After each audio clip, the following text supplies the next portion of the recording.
स्वागत है सक्सेस की ऑफिशियल चैनल पर। आज हम डिस्कस करने जा रहे हैं राजनीतिक विज्ञान के 5th चैप्टर के क्वेश्चन आंसर के बारे में। और ये क्वेश्चन आंसर जितने भी अभी तक क्वेश्चन पूछे गए हुए हैं 2021 से लेकर 2011 से लेकर 2024 तक, वो प्रश्नों को देखेंगे, साथ में उसका उत्तर भी। आइए पहला प्रश्न हम देखते हैं, उसको समझने का प्रयास करते हैं। कथन है, लोकतंत्र जनता के द्वारा जनता के लिए शासन कैसे है। इस कथन को आपको व्याख्या करना है, बताना है। तो इसका उत्तर है, लोकतंत्र का यह परिभाषा अब्राहम लिंकन ने दी थी। एक व्यक्ति क्या है, अब्राहम लिंकन, उनके द्वारा क्या यह कथन दिया गया था। इसमें जनता अपने प्रतिनिधियों का चुनाव स्वतंत्र और निष्पक्ष चुनाव के माध्यम से करती है, यानी बिना किसी के दबाव में आकर वो जिसे चाहे वो अपना नेता लीडर चुन सकती है। इन प्रतिनिधियों को जनता की भलाई और उनकी समस्याओं को हल करने के लिए कार्य करना होता, यानी जिसे आपने चुना है, यानी जनता के द्वारा चुना गया, उसका काम क्या होता है, जनता के हितों में काम करना। उसके बाद आय कहता लोकतंत्र में जनता की भागीदारी सर्वोच्च होती है, यानी जनता जो चाहेगा वही होगा, यानी सबसे ऊपर। और सभी निर्णय जनता के लाभकारी होने चाहिए, जैसे भारत में संसदीय सिस्टम, ठीक है ना। तो ऐसा जो भी निर्णय लिया गया वो जनता के अप्लाई के लिए लिया जाता हो। आइए आगे क्वेश्चन देखते हैं। ठीक है, भारत में शासन प्रणाली, इसको है चार संसद जनता के लिए नीति निर्माण करती था। इसका उदाहरण बिल्कुल संसद में क्या है, भारत लोग भारत में जो प्रतिनिधि जो चुने जाते हैं जनता का, वो वहाँ पे जाते हैं और क्या है, जनता के लिए क्या है, नीति का निर्माण करते हैं। आगे है भारत, दूसरा क्वेश्चन, भारतीय लोकतंत्र की चार समस्याओं का वर्णन करें। यानी भारत में लोकतांत्रिक व्यवस्था है, क्या में कौन कौन समस्याएं हैं उनके बारे में डिस्कस करना है, जिसमें चार समस्याओं को मुख्यतः डिस्कस करना है। पहला क्या है, भ्रष्टाचार यानी करप्शन। सेकंड, सरकार और संस्थाओं में पारदर्शिता की कमी के कारण यह गंभीर समस्या बन चुकी है। ठीक है ना, ये पारदर्शिता नहीं है यानी सरकार और संस्था के बीच। जातिवाद, ये भी एक प्रॉब्लम है। समाज में जातियों के आधार पर भेदभाव और वोट बैंक की राजनीति इसका हिस्सा है। बिल्कुल इंडिया में जाति के आधार पर ही क्या है, वोट लिया जाता है ज्यादातर। आगे है सांप्रदायिकता, यानी धार्मिक आधार पर समाज में विभाजित करने की वाली सोच। सांप्रदायिकता एक सोच है, ये भी इंडिया में प्रॉब्लम क्रिएट करता है लोकतंत्र में। आगे कहता है शिक्षा और जागरूकता का अभाव। कहता है इससे लोग अपने अधिकारों और जिम्मेदारी को नहीं समझ पाते। अगर जब तक आप पढ़े लिखे नहीं होंगे तो अपने अधिकारों को आप पहचान नहीं पाएंगे। सेकंड है आर्थिक अपराध को स्पष्ट करें। आर्थिक में पैसे के रिलेटेड जो भी चीज होते हैं। कहता आर्थिक अपराध गैर कानूनी तरीके से धन कमाने की गतिविधियां हैं, जैसे कर चोरी यानी टैक्स की चोरी कर लेना, मनी लॉन्ड्रिंग यानी पैसों को बिना टैक्स के इधर उधर भेज देना। आगे है रिश्वतखोरी, यानी क्या है, घूस लेना जिसे हम बोलते हैं। नकली नोट का छापना, जिसके वजह से डीमोनेटाइजेशन ही होता है, आपकी नोटबंदी हुई थी। और धोखाधड़ी है। और देखिए आगे, ये अपराध देश की आर्थिक प्रगति में बाधा उत्पन्न करते हैं और सामाजिक असमानताओं को बढ़ावा देते हैं। यानी बेसिकली ये क्वेश्चन इकोनॉमी से लिंक हो रहा है, ये क्वेश्चन आर्थिक अपराध। ठीक है ना, इसमें क्या है, लोग गलत तरीके से क्या है, सरकार को टैक्स वगैरह नहीं देते हैं। बहुत सारे तरीके से सरकार को फायदा इससे नहीं होता है, सरकार को बहुत सारा नुकसान हो जाता है। अब दीर्घ के प्रश्न उसको देखते हैं। ये पहला क्वेश्चन दीर्घ उत्तरी में, राष्ट्र की प्रगति में महिलाओं का क्या योगदान है, यानी देश आगे बढ़ रहा और महिलाओं का इसमें क्या योगदान है उसे हम देखते हैं। कहता है महिलाएं समाज की रीढ़ होती है और वे परिवार और पोषण सामाजिक विकास में महत्वपूर्ण भूमिका निभाती है। शिक्षा, जैसे शिक्षा में, चिकित्सा में, यानी शिक्षा पढ़ाई लिखाई, शिक्षा में, डॉक्टर लाइन में, खेल कूद वगैरह में, राजनीति और विज्ञान जैसे क्षेत्र में महिलाओं की सक्रिय भागीदारी ने देश को नई ऊंचाइयों पर पहुंचाया है। ठीक है, जैसे एग्जाम्पल के तौर पे आप जानते हैं, हमने पढ़ा था इंग्लिश की बुक में 7 या 8 क्लास में अपने कल्पना चावला के बारे में पढ़ा था। यानी कि उदाहरण के तौर पर कल्पना चावला अंतरिक्ष यात्री थी और मेरी कॉम खेल ने भारत को विश्व स्तर पर पहचान रही। मेरी कॉम ये का है, खिलाड़ी है, इससे भी क्या भारत को विश्व स्तर पर क्या पर नाम दिया था और नाम आपका हुआ था कि अच्छा परफॉर्मेंस करके आई थी। अगर यदि महिलाओं को समान अवसर और सशक्तिकरण दिया जाए तो वे समाज और राष्ट्र को अधिक समृद्ध बना सकती है। और तात्पर्य यह है पूरे का कि अगर महिलाओं को पढ़ाया लिखा जाए तो ये भी क्या है, देश के विकास में अपना सहयोग देखिए, आगे है सेकेंड क्वेश्चन, बहुत ही महत्वपूर्ण क्वेश्चन, समझना इसको ज़रूरी है। क्या चुने गए शासक लोकतंत्र में अपनी मर्ज़ी से सब कुछ कर सकते हैं? यानी जो शासक चुन कर आया है ले ले जनता के द्वारा, वो क्या अपनी मन-मर्ज़ी से सब कुछ कर सकते हैं? आइए उसका उत्तर क्या होगा? लोकतंत्र में चुने गए शासक संविधान के तहत कार्य करने के लिए बाध्य होते हैं और वे अपनी मर्ज़ी से कार्य नहीं कर सकते। क्यों? क्यों नहीं कर सकते? ये पहला है न्यायपालिका, सबसे ऊपर विधायिका, कार्यपालिका और न्यायपालिका। संविधान के उल्लंघन पर उन्हें रोकती है, यानी जो पार्टी जीत कर आती है, उन्हें क्या है, संविधान के दायरे में रखकर ही काम करना पड़ता है और दायरे से भटकती है, तो क्या है, न्यायपालिका उसको पनिश करती है, उसको रोकती है। आगे है मीडिया। मीडिया उनकी गतिविधियों पर निगाहें रखती है। मीडिया क्या है, वो जो सरकार जीत कर रही है, वो क्या कर रही है, नहीं कर रही है, जिसका काम क्या होता है, उनको देखना। लेकिन आज के दौर पे ये नहीं दिखता वैसा। आगे है जनता, 5 वर्षों के बाद पुनः चुनने हटाने का अधिकार रखती है। यानी सिर्फ 5 साल तक अपनी मर्जी कर पा रहे हैं, लेकिन 5 साल आपको मौका नहीं मिलेगा अगर आपने गलत कार्य किया तो।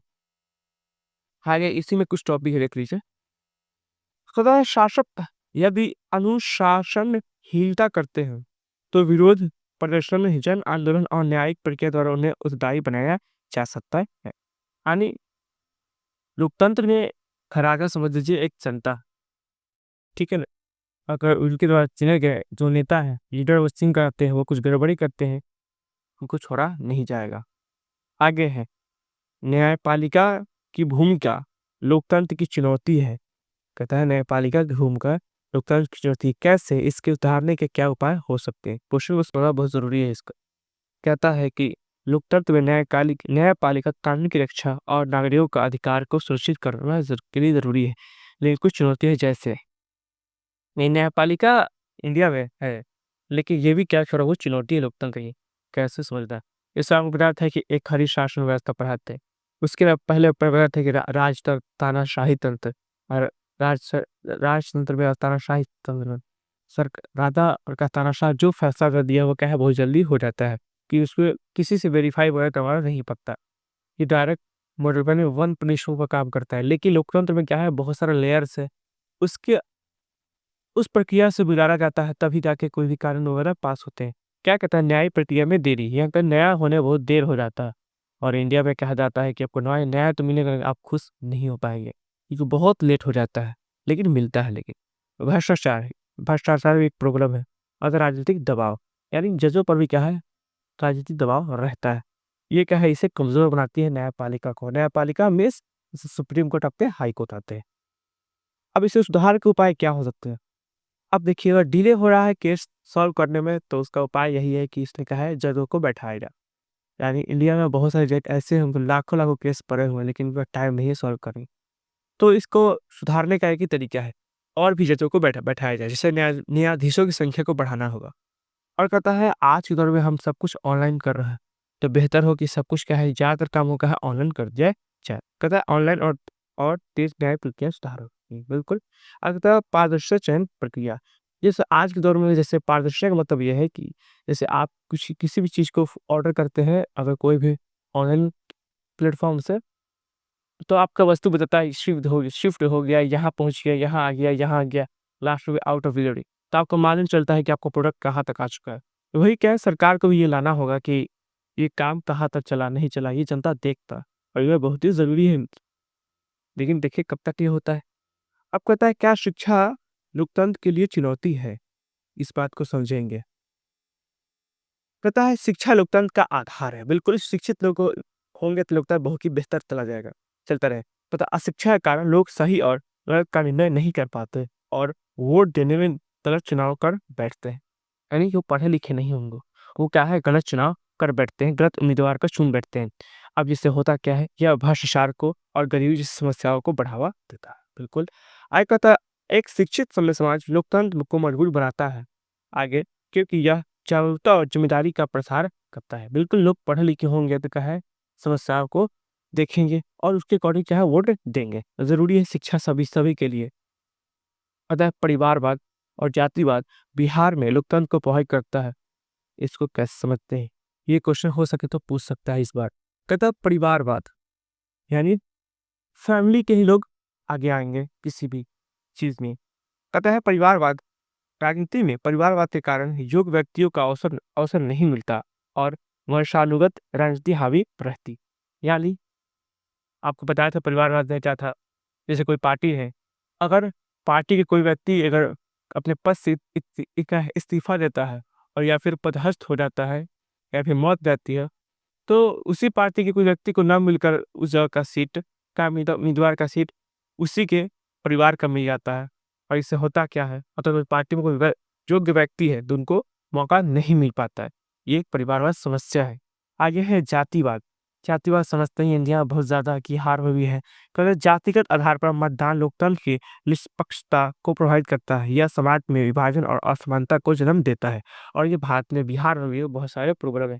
लोग जाति देखकर ही वोटिंग करते हैं और ऐसे करते रहे तो ये क्या है, लोकतांत्रिक प्रक्रिया में बहुत ही डिले होगी और क्या है, सबको अधिकार मिलेगा नहीं और गलत नेताओं का हम चुनाव कर बैठेंगे। इस समाज में और भी असमानता फैलेगा। ज़रूरी ये है कि हमें सोच समझ कर जाति से ऊपर उठकर हमें ऐसे उम्मीदवार को चयन करना चाहिए जो क्या है, समाज की भलाई के लिए कार्य करो। आगे समाधान क्या है, शिक्षा और जागरूकता बढ़ाना। लोग शिक्षित होंगे और क्या है, सिर्फ वो तो जागरूक होंगे, ये प्रॉब्लम से लड़ा जा सकता है। अगर निष्पक्ष राजनीतिक अभियान चलाना, यानी बिना किसी के पक्ष में कोई सरकार है, उसकी सीट है, अभी फिलहाल सरकार चल रही, वो क्या है, लोगों को अवेयर करे, बताए कि राजनीति है क्या। वैसे राजनीति दल का ये कार्य भी होता है कि बताना पड़ता है कि लोगों को कि कैसा काम, कैसे आपको वोट देना है, किसको चुनना है, नहीं चुनना है, वो बताना पड़ता रहता है। आगे है भारतीय लोकतंत्र की चुनौतियाँ क्या-क्या है, देखते हैं। कहती है भारतीय लोकतंत्र की चुनौतियाँ निम्नलिखित है, चलिए देखते हैं कौन-कौन समस्या है। आइए, पता है भ्रष्टाचार, सरकार कामों पारदर्शिता की कमी, जैसे आपको एग्जाम्पल दिए, जैसे ऑनलाइन प्लेटफॉर्म जिसे ऑर्डर करते हो वही वाला पारदर्शिता, ये लाना ज़रूरी है।